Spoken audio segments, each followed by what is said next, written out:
judul pameran ini, judul penelitiannya teman-teman di 2 tahun yang lalu adalah Kaki Tangan Sudarso. Fokusnya pada karya. Dan tentu saja kalau mengerjakan penelitian semacam biografi overview adalah umum. Untuk pameran ini judul yang dipilih sama Arham, Hijau Telek Kuda. Gimana tuh Bang? Ya, pertama-tama terima kasih. Saya nggak grogi. Pertama karena hampir semua narasumber kunci saya ada di sini. Dan yang kedua, saya tidak terbiasa dengan keramaian kecuali pada saat tawuran. Ini nggak bikin saya grogi. Kenapa kita mengambil tajuk Hijau Telek Kuda? Karena itu menjadi karakter khas Sudarso, terutama untuk karya-karya lukisan figurnya yang mulai dibuat tahun 1951. Terus kalau kita mau ngomongin Sudarso kan, itu supaya bisa kita petakan dalam 3 babak. Babak pertama itu sekira tahun 35 sampai 49. Tapi sialnya karya Sudarso, kalau pengakuannya Pak Darso sendiri, dia mulai melukis tahun 38. Tapi sebenarnya aktivitasnya sudah mulai tahun 1935. Bahkan 37 sempat pameran di Bandung. Dan setelah itu 38 dia mulai intens pameran. Lukisan yang tahun 38 sampai 45 itu belum tercatat dan kami berusaha nyari belum dapat. Jadi siapa tahu ada teman-teman yang melihat atau nyumun karyanya, mohon dikabari. Yang bisa kita lihat pada babak pertama ini adalah karya tahun 46 sampai 49. Nah itu Pak Darso bikin beberapa lukisan. Kalau yang paling tua itu bioskop Subokusono, kemudian ini salah satunya si Genduk, dan 47, dan ini tahun 48. Nah tahun-tahun segitu kan hampir semua seniman itu corak warnanya sama ya. Pertama karena persoalan keterbatasan material.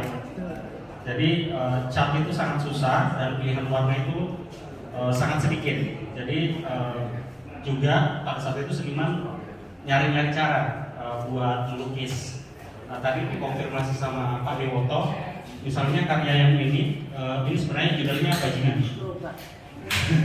Judul aslinya itu Bajingan. Bajingan itu artinya orang yang kusir kuda atau ini gerobak sapi. Kalau di keterangannya itu dia dibuat di atas panel, tapi kalau kata Pak Darwoto tadi konfirmasi kalau sudah ini dibikin di atas kertas, kemudian ditempelkan di hardboard kayak gitu. Nah itu karena saking jaraknya. Nah kita juga bisa dapat karya-karya yang sama di Museum Fathahillah, terutama untuk karyanya Hendra juga hampir sama, dan karyanya Pak Darso juga ada fotonya di sana. Nah, itu dibuat di atas karton dan corak warnanya hampir sama karena ternyata mereka sering berbagi cat waktu itu di Sentul ataupun di kediaman Pak Fandi, mereka rutin berbagi cat. Nah terus untuk membedakan karya-karya mereka itu agak susah karena ya warnanya kurang, kusam, gitu, hampir sama lah dengan dua lukisan ini kalau kita pada periode yang sama. Dan ada juga satu karya yang sempat dibuat, karya ini aja agak anus ya, agak apa ya, agak nyupai.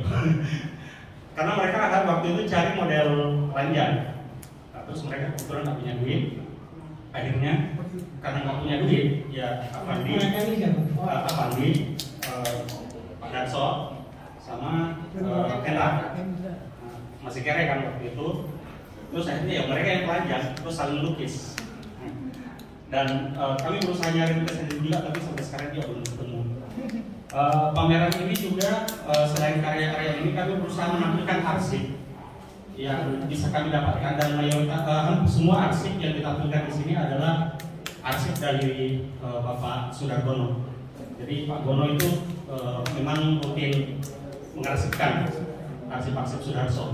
Salah satunya yang ada di sini, ini semacam timeline yang kami buat. Dan kalau teman-teman lihat di sini kan ada paspornya si Urus. Kenapa kami tampilkan Trubus karena Trubus ini disebutkan relatif dekat sama Pak Darso. Nama belakangnya Trubus itu kan Sudarsono gitu.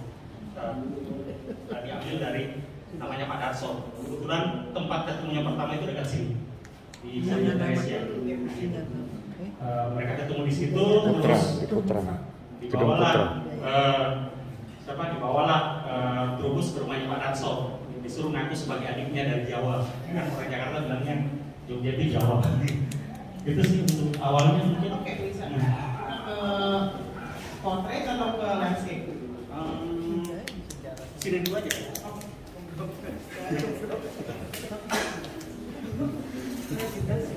Oh, itu kayak di sini ada beberapa hal penting sih karena kalau kami nyebutnya ini satu periode penting juga di riwayatnya Pak Darso karena pada waktu itu Pak Darso membentuk sama Avandi bentuk semacam kelompok seniman masyarakat bareng Pak Avandi. Setahun berselang itu jadi sanggar pelukis rakyat. Jadi di prodi ini ini tadi lukisan yang saya bilang lukisan yang judulnya Pasar yang dikoleksi Adam Malik waktu itu dan sekarang jadi koleksinya Fathahillah. MSR kan? Oh beda ya? Kamu nggak tahu? Pokoknya yang banyak karya ya? Di Pajang itu MSR kan? Nah itu ya kualitas fotonya itu seadanya karena waktu itu kami nyuri di rumah waktu untuk ngambil karena kan dilarang ngambil foto tapi ya nekat aja. Nah terus sampai tahun 49 ada 2 karya lagi yang dibikin Pak Darso di Bali. Waktu itu dia diundang oleh Raja Bali tahun 49. Pasca dia kembali ke Jakarta, dia sempat kembali dan membuat 2 karya di Campuan. Satu itu ambil saya. Oh.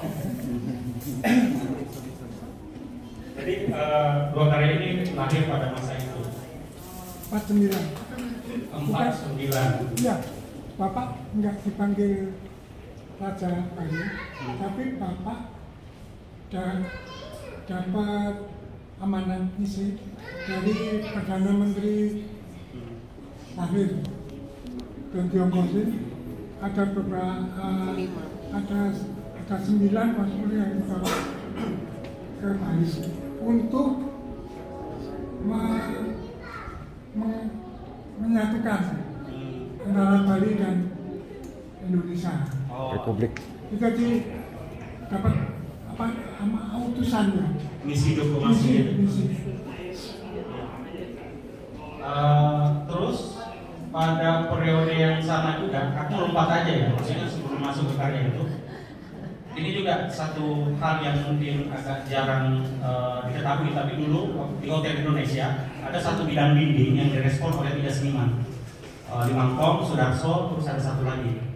Nah waktu itu, ya, Gambirano. Nah terus waktu itu Pak Darso membuat satu lukisan yang judulnya Arjuna Wibowo. Jadi Pak Bung Karno datang ke Senturejo memesan sama Pak Darso untuk membuat semacam mural. Ukurannya masih simpang siur, kami belum mendapatkan ukuran yang pasti, tapi kami menemukan dokumen renovasi rumah. Jadi renovasi rumah pada saat lukisan itu dibuat. Nah beberapa versi bilang kalau panjangnya sampai 17 meter, tapi sepertinya itu kurang. Dan ininya juga mungkin sekitar kurang dari itu. Jadi kalau di sini disebutkan ya renovasinya itu tingginya sekitar 5 meter, lukisannya nggak mungkin 5 meter ya tingginya.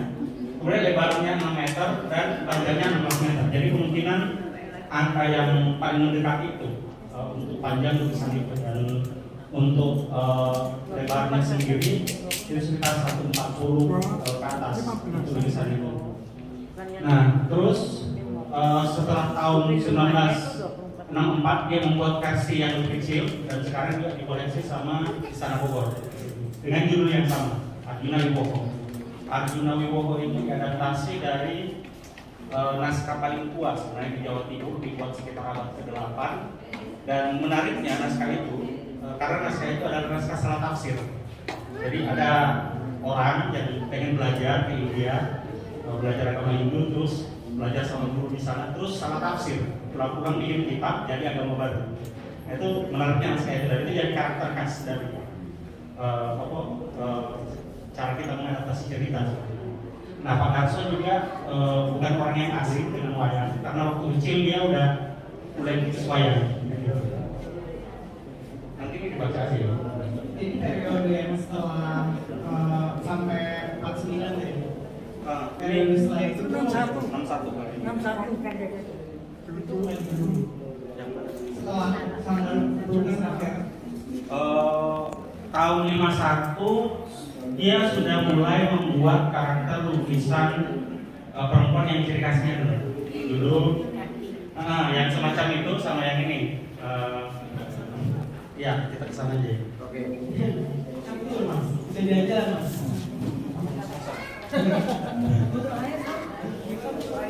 Nah, kebanyakan yang kita lihat itu kan karyanya yang lukisan kayak gini. Tapi sebenarnya ini lukisan udah babak akhir. Itu tadi babak satunya. Babak duanya itu dimulai dari tahun 50 sampai tahun 70-an akhir. Ciri khas lukisannya mulai terbentuk di situ dan ada beberapa tema lukisan